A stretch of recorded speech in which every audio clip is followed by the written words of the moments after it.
Okay, so good morning. My name is Arnel Madraso. So I'm the teacher vlogger. So we are here at this is Tivoli Garden Residences.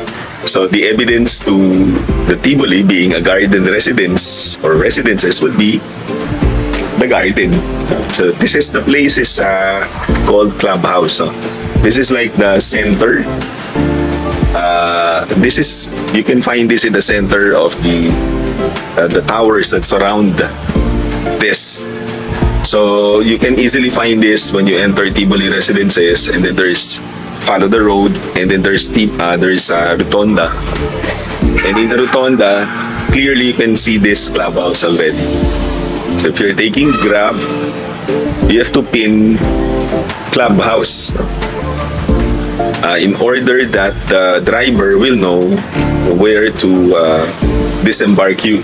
So here, so it will enter the Rotonda, and then there you can already see the lobby then Clubhouse. Okay, so this is an early mornings vlog. My favorite time to vlog because it's always a fresh start to do something meaningful. It's been a while since I vlog because when you do something, it has to be rooted to something that is meaningful. Sometimes I feel I'm already experiencing the so-called vloggers drought, no? The feeling that there's nothing more to share. It's as if I already shared enough for my students or my followers to really find meaning in their life. But at times, there are signs that our Lord is giving us, no? That sometimes, will give us the thought of why not continue doing this? Because always I ask myself, if I'll be vlogging something, what's the importance of that vlog? I always try to see what really is the importance. What's the meaning of that vlog to me? First of all, to me, because if I don't find the vlog meaningful, then it's as if it's empty, no? I wouldn't know where to start. So there are signs, no, that I have experienced yesterday that made me want to continue vlogging. So if you will check my platform, it's travel and book review. So what I really find meaningful will be the book reviews. No? This is where I started vlogging. I vlog the library, and then I also include the books that I'm reading, mostly fiction. And then later, I tried to explore on talking about certain research articles, but that's my work. The scientific sources would be my work, and it's already part of my work, no? It's my expertise, and I wouldn't anymore want to talk about those things. But I find fiction more meaningful to me. I enjoy doing it because I can cover not only scholars, but I can cover kids, children. In fact, now, since it's a gift that I am giving this to my nephew Caleb, yesterday I was strolling along the department stores in the Robinson Magnolia in Aurora Boulevard. So I was just strolling at the mall, and then I saw something new. Usually, when you say bookstore, it's a National Bookstore or Power Books. These bookstores wouldn't really entice me to look into their collection. So because it's something common already, no? But this one, it's something that has drawn me closer. Biblio. So here are some of the pictures that I took. First of all, I was drawn to a passage. So it's as if a paraphrased creative passage done in a creative way. It's like the daily readings. And so I encountered it while I was walking, then I saw it and I read it. It's a psalm, but it's a paraphrase version. It's a psalm posted there, August 26th. So it was the day yesterday, and then I read it. So there alone, that's meaningful already. See, I usually do not just blog anything. It has to capture my values, no? What I value most, which is my faith, my God. So when I read it, and I read it all over again, I said, okay, that's a sign. Other than the previous ones, there were signs. Like I lost the cover of this, lost the cover of Sony, then miraculously I found it. Then it's as if I am taking this camera for granted, which was given to me by my producer. So my best Mark has always been my producer, in my vlogs. So he would always encourage me to vlog. And this one, it's his support, this camera, quite costly. Then it's as if I'm taking it for granted because I'm not using it anymore. But now, yesterday, miraculously I found a cover. That's sign number one. Sign number two, when I went to Magnolia, Robinson. Then it's as if, of all the places, of all the floors, the levels that I was supposed to be, it was the level where Biblio was in. And so then I searched the collection. So the first book that captured my attention was this, because I was looking for something meaningful to give to my nephew Caleb. Because nowadays, at this digital age, they would want something materialistic, toys, gadgets and all. And so I found this, The Owl Who Was Afraid of the Dark. So that's the first, maybe this is the first book that I'm going to review. Children's book would always capture my attention because maybe not only to me, maybe to you as well. Children's book, though simple in plots, but can really arrest our interest because we're all children. We were all children once. No, I was a child before, and so do you. No? And the child in us, whenever we read children's book, it's as if it's talking to us. No, it is our experience. So the title alone, The Owl Who Was Afraid of the Dark, who wasn't afraid when we were children. We were afraid of something. And I think, while reading the title, we would want to know how the little owl overcame that fear or that of being afraid. No? So what terrifies him about the dark? And so we would want to find out. So when we will be using this for our children, we will have to tell the story in a way that they will eventually find out what is it that makes the owl afraid in terms of darkness, no? And that is one way of making the reader turn the pages, trying to find out what is it, and how the owl overcame of being terrified in terms of darkness. And then the other books are rooted to what I have already reviewed, that I'm using with my students. And then I saw this. Maybe, okay, we'll go to this first. So this one is my gift to my nephew, Caleb. And then this one, I've given my daughter, I cannot just remember what I gave my daughter before. But I think I gave her 1 or 2 books. But this one, at her stage right now, so she's in college, so perhaps this would already be appropriate to her. Perhaps she's already experiencing certain challenges. So failures, no? Failures would always be part of our life. And sometimes some of us would treat failures as suffering. So this one, the book of Dorothy Rowe, is a psychologist, teacher, and researcher. So she wrote a book, Wanting Everything. First of all, human nature to be wanting everything, and the art of happiness. So basically, the core of the book is the art of happiness. So reading at the gist at the back, I found it relevant to perhaps to my daughter. I hope that she'll find time to read this, because sometimes I see her reading psychology books. No?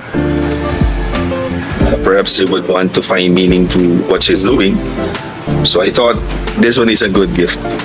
So maybe for this vlog, we can just preview my thoughts, initial thoughts about the book. So I bought 4 books, and maybe just just a preview first. My thoughts, initial thoughts about what I'm reading, initial pages.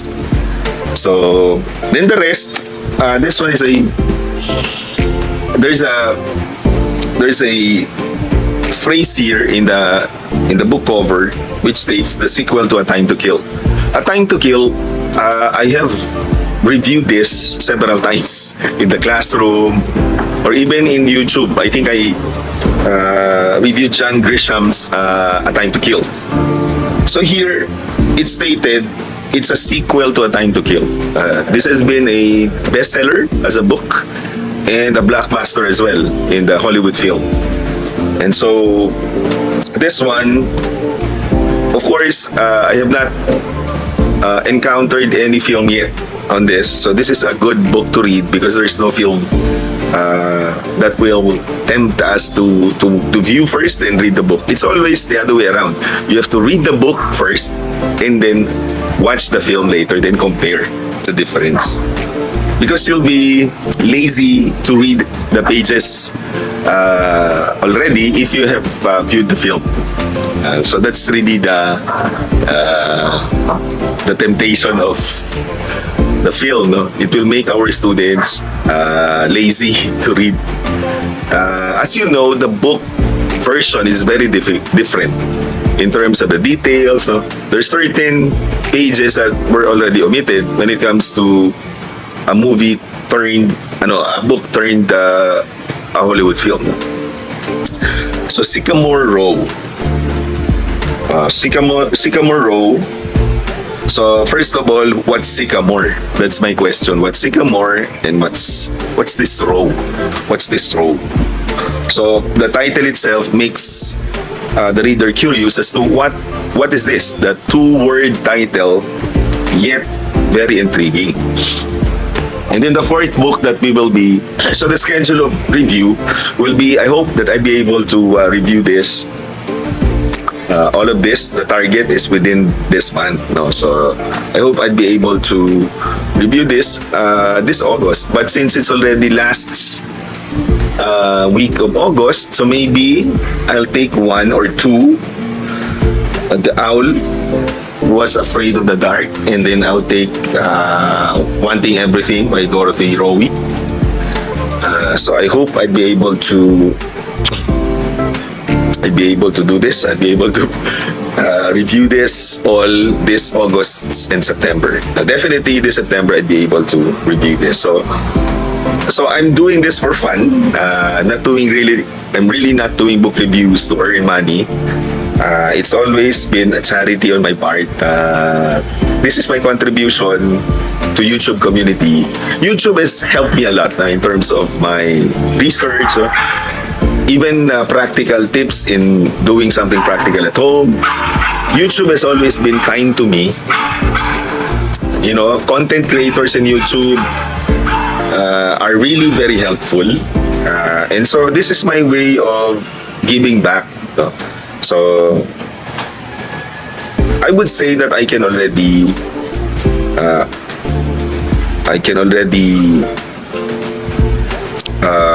make an income that is decent.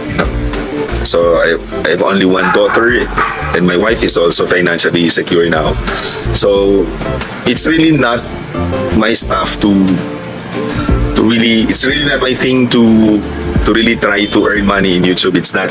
It's more of sharing, giving back what God has blessed me with, which is maybe this talent, no, to create something basic yet meaningful. And I hope that my followers who have been with me since I started vlogging, my students, would still once in a while click this video and watch and maybe share. Not sharing the video, but sharing the values that I'm sharing here. And if there are new viewers here who accidentally clicked this page, and in case you were inspired, then just continue watching my old post videos, and as well this one. And then the last one is The Last Testament, so by Dan Brown. So The Last Testament is, accordingly here, it's a new thriller from the #1 best-selling author, The Righteous Men. So this one is again another thriller, espionage type of books that really interest me. But I will be doing this the last book. So just initially reading this will excite the reader as to what really is the Last Testament. So the Last Testament could be what? Is it religious? Espionage concerning Middle East, the West and the Middle East, US for example, the Wests and the Easts, referring to the Middle East, can be triggering religious war. So since I'm from Mindanao, this sort of topics would interest me, because you might want to find out what is the Last Testament they're talking about here. Does it have something to do with religion? Religion will interest me in a way. Always, whenever I view videos, whenever I see theology, religion, it would interest me. What more if you mix it with suspense? There's suspense, espionage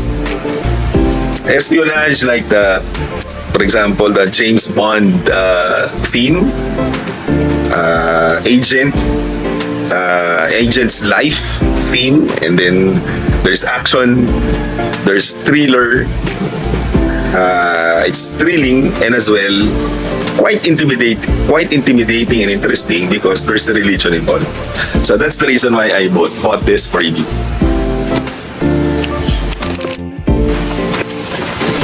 Okay, so we will now continue with our reviewing The Owl Who is Afraid of the Dark. So here's the book. The Owl Who Was Afraid of the Dark. So first look in terms of the materials used. So this is really good for children because it's not made of ordinary paper. So the book is made of cardboard, glossy type of cardboard, and then it is well illustrated. The drawings or the illustrations are really clear, attractive, that will make the target reader, the children, be amazed by their creativity. So the illustrator Paul Howard did a good work here. So initially, if you look at the sentences, per page, there are only it's composed of a direct speech, direct speech, a maximum of 3 sentences per page.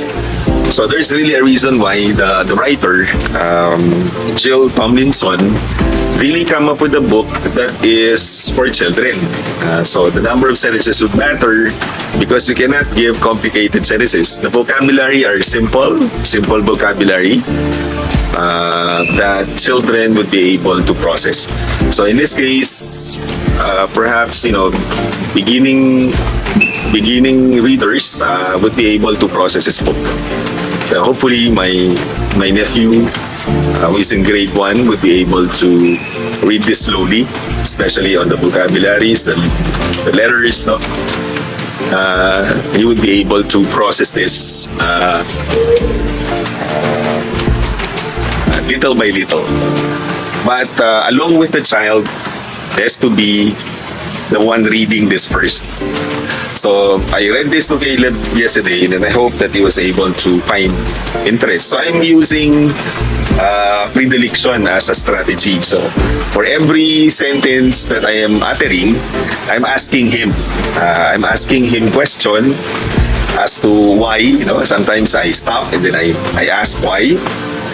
Then I inject a little of prediction, and then he is able to answer some questions. And then there's also digressions. I digress. I ask. Digression is important to see whether the reader keeps track of the character and as well as the event. No?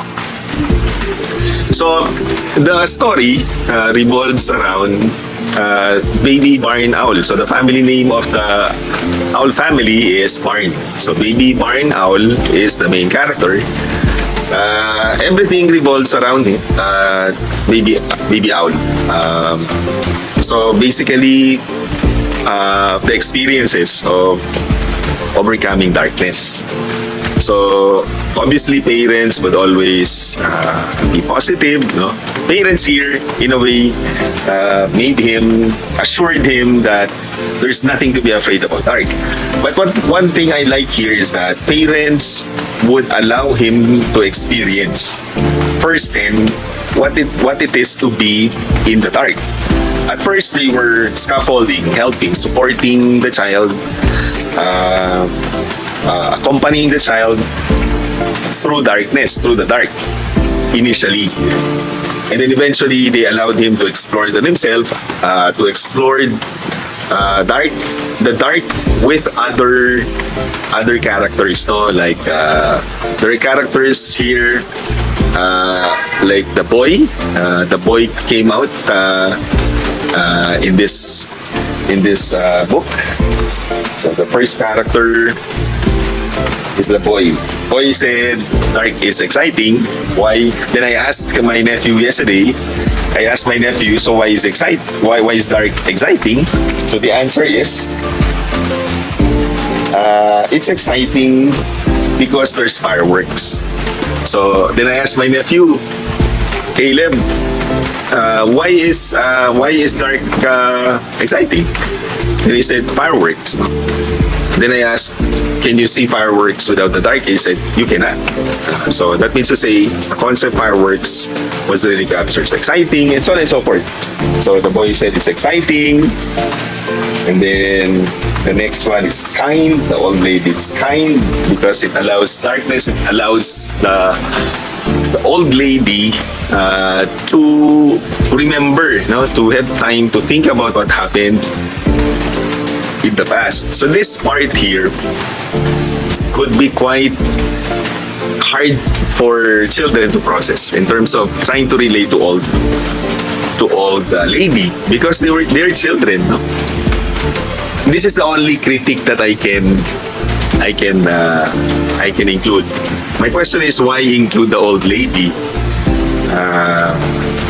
Where perhaps children would find it hard to relate with old people. The boy, fine, but the old lady, that's my only question. Why did the author choose the old lady to be part of the character that Baby Barn would be interacting? So that's the only critique. So why include the old lady's experience? Because I asked my nephew, so why is dark kind? And I think my nephew yesterday found it hard to relate to the old lady. And then there's the campfire. There's the boy was supposed to be watching the campfire. Then I asked my nephew yesterday, why is it necessary for the boy to watch the campfire? It took a while before my nephew gave his response, and I supported. I gave scaffolding. So, what will happen if no one will watch the campfire? Then I reinforced, will there be a fire? He said yes. Okay, so there has to be scaffolding. So dark is fun because of the campfire. And then the little boys, he went to see the little boy also. The boys playing in the dark. They said dark is fun. So they are fun because of campfires. And then and so on and so forth. So, Baby Barn also met a little girl who thought that it's necessary. It's not only fun, it's not only kind, it's not only exciting, but it's necessary. So necessary would mean that dark is necessary during Christmas because accordingly, I think Father Christmas would refer to Santa Claus. That's my next question. Why is the author deviating from Santa Claus? That's my question. Why is the author deviating from not Christmas? Christmas is there, but only the Father Christmas term that was used, not Santa Claus. So that's my next question. Why did the author Jill deviate from using Santa Claus? My only prediction would be because Santa Claus could be a fictitious character. So in this book, though fiction, would try to explain children the importance of the terms used, especially with the term Santa Claus, because nowadays, if you will read this, if you'll be using Santa Claus, some children would be questioning you whether Santa Claus is really real or not. Okay.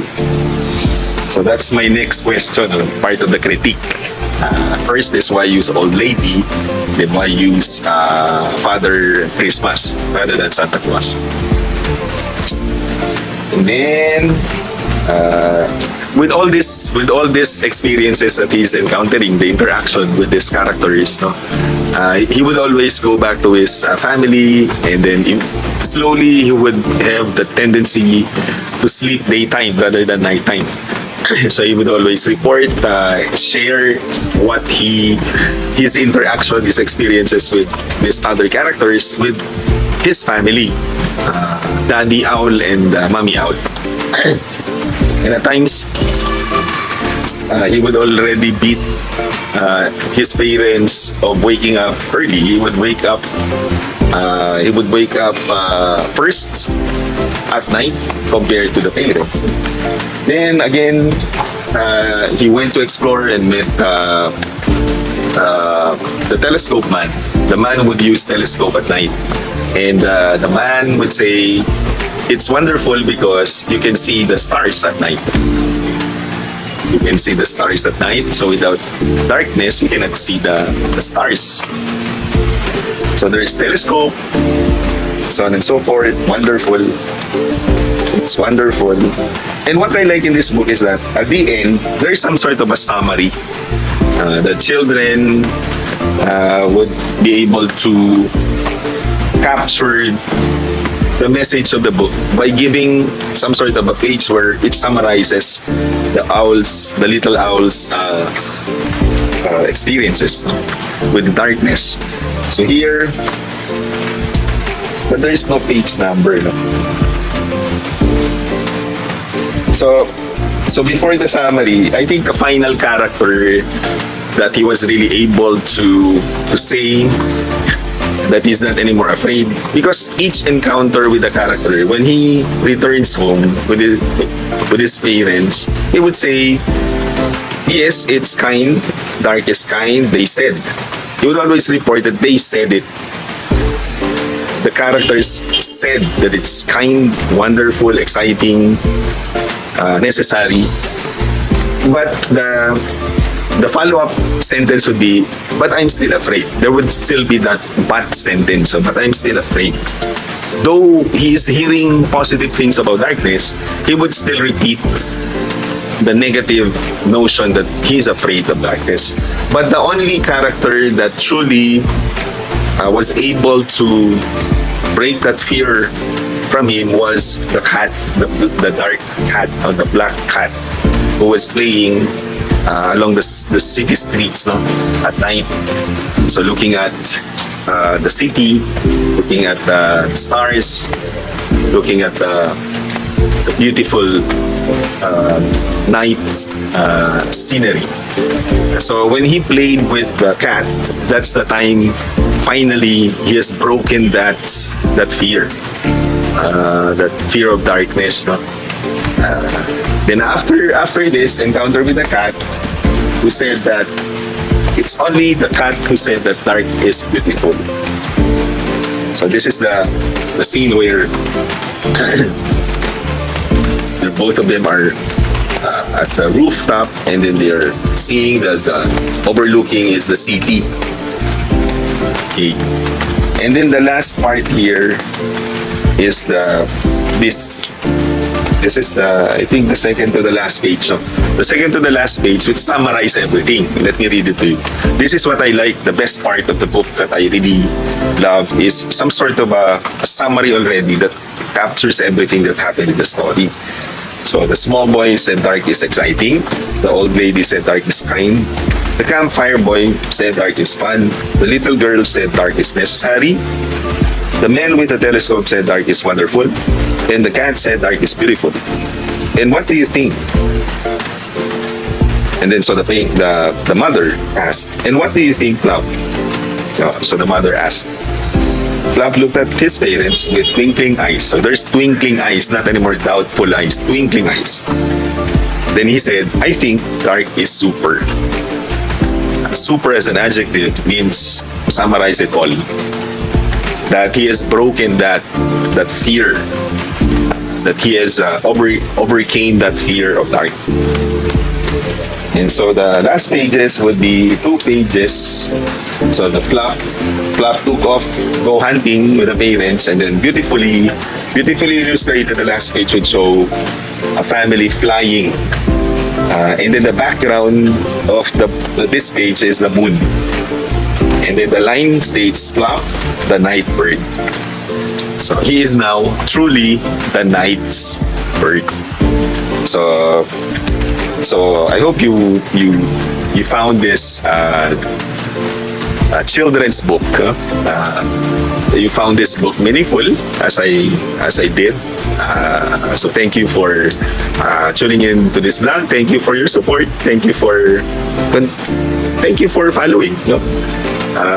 I hope that you will carry this story with you. You will carry this story with you. Carry Plop's experience with darkness, overcoming darkness, and I hope that this story will be kept in your heart and mind, and as well soul in the coming years. In the coming years. Okay, bye. See you later.